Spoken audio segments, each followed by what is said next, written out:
fika dikumape toa ntawi zizindikilo zili ponse ponse Mulungu akuchotsa mzimu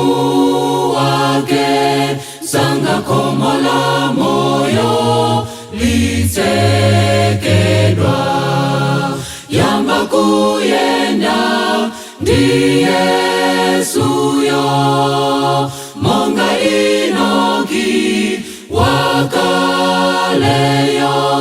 ukayenda naye siku ndi siku uzayenda naye yamba kuyenda ndi Yesuyo monga Inoki wakaleyo ukayenda naye siku ndi siku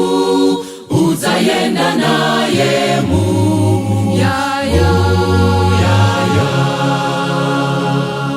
posachedwa mauo anenedwa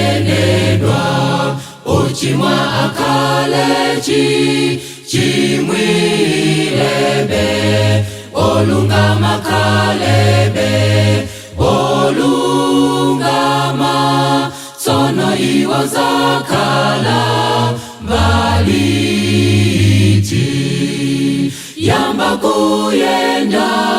ndi Yesuyo monga Inoki wakaleyo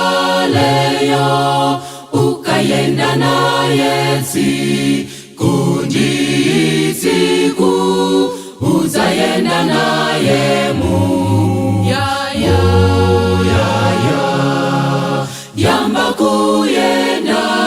ndi Yesuyo monga Inoki wakaleyo ukayenda naye siku ndi siku uzayenda naye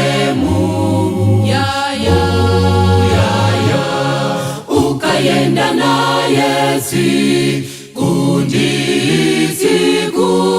uzayenda naye